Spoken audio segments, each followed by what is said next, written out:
Sorry guys, I forgot that part. The part that I told you, there is this lady that she gave me.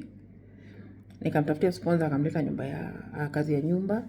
Then after some time this lady ran away. It is my sister who made this lady run away. Dada yangu ndiye alipanga huyo msichana akakimbia. So sikujua immediately until when msichana alienda kikamramba. Then after that she came and looked for me. In fact alikuja akanitafuta na mimi hata nilimsaidia na akatoka Bahrain. Dadangu alimkemboisha. Sijui hata alimconnect na nani, I don't know. She connected her with a certain lady. Huyu msichana alijipata kwa msichana mwingine alikuwa anafanya kazi kwangu kitambo. Na hakwenda akakaa huko vizuri, haikuwa mzuri.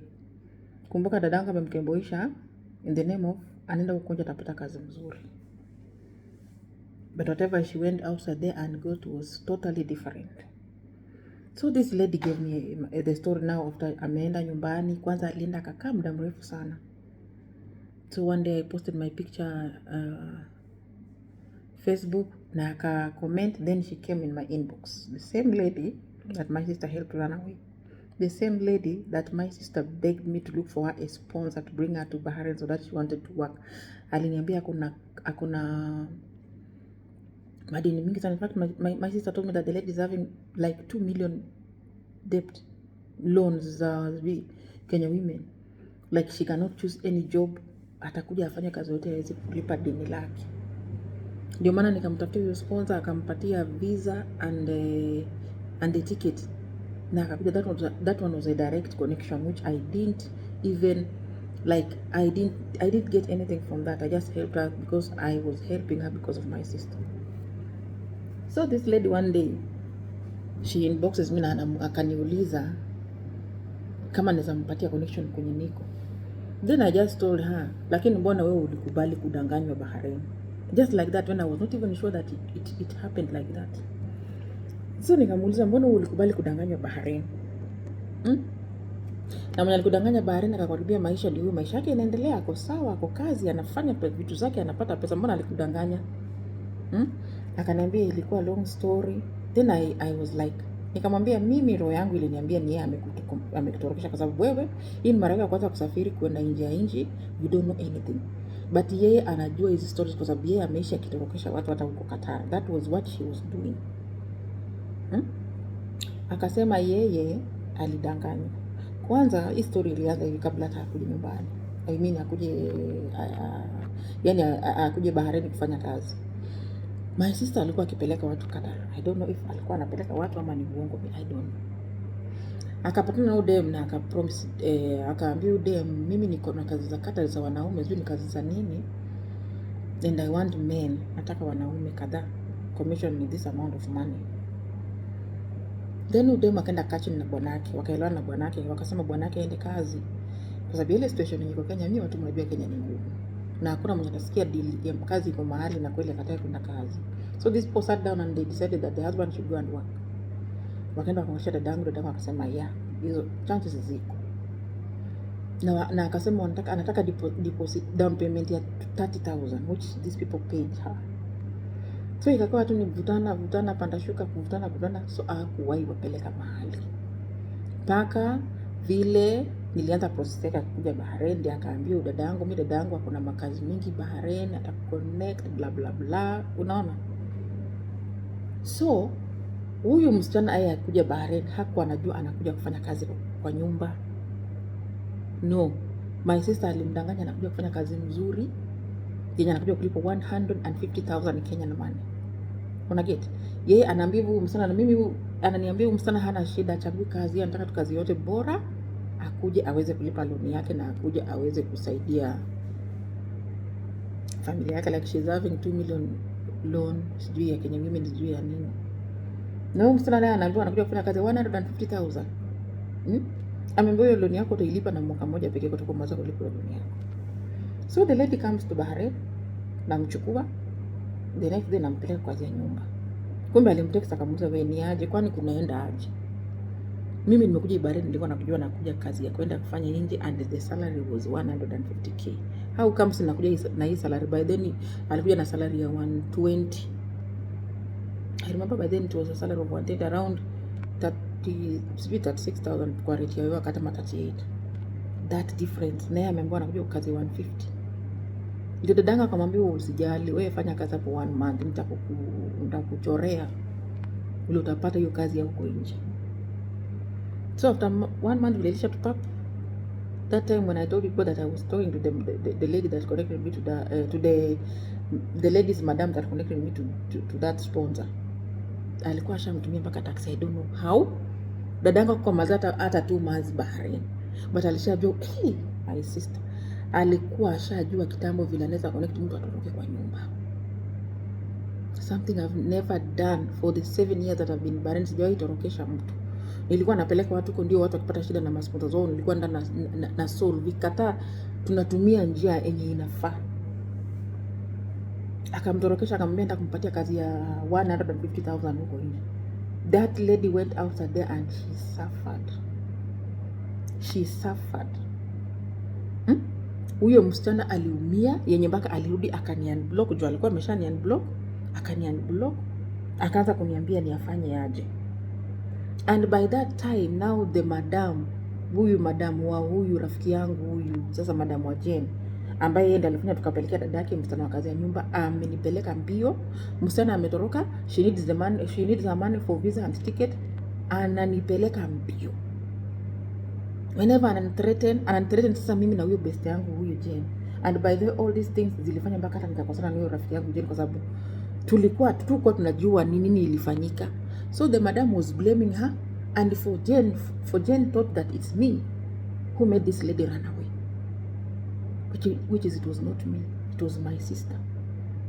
So madam alikuwa ananithreaten, na by then sasa unajua siku anajua nini inafanyika, was still blinded. Madam akinitumia message, akinithreaten, natumia dadangu, akinitumia hivyo. And for her, she's just there whenever she is, amenyamaza, ametulia, yet she knows that she's the one who brought all these problems. Mimi sikuwa najua. Until when this lady told me, after amerudi nyumbani kimeumana mpaka anajuta mbona aliacha ile kazi. And I remember very well when that lady came, I told her, wewe fanya kazi hapa.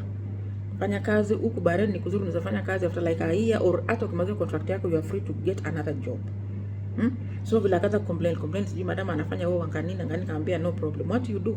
First just vumilia. Wacha madam akubadilishie visa yako from visit to work visa, then from there we can see what to do.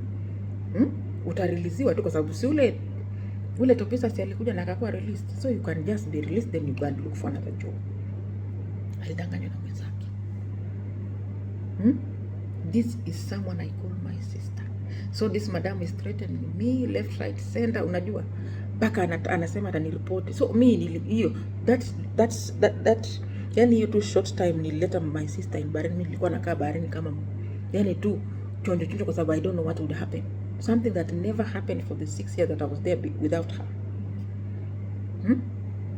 Madam was threatening me left, right, and center. Huku ana threaten Jen, wanasema watalipa Jen pesa. Can you imagine? Someone just would give us a connection. Jen, I'm so sorry for what happened, my dear. I was so innocent, just the way you are innocent. You know me, I'm not a bad person. I've helped a lot of people, and some of the people that I've helped, you know them, they have prospered in their lives. It is just my sister who brought all this confusion. Na nakumbuka hata niliblock Jen, tukakuwa enemies. By the way, we became enemies like until when now mambo ilianza kulipuka, nikajua nini nafanyika. I came back and blocked Jen, and I told her what happened, and I even like nilimwambia akanisamehea. So I'm doing this again. On a get. So this lady texts me, she unblocks me, and then she texts me. And then what she tells me is like, Doreen, mimi nilikuwa na wewe sio mtu uko na roho mbaya. Wewe ni mtu mwenye unaweza sikia mtu. And I gave her an ear. Whatever she told me that she went through that time that she ran away. The lady regretted why she ran away. Kwa sababu huyu mwenye alimtorokesha hata hakuwa na mind.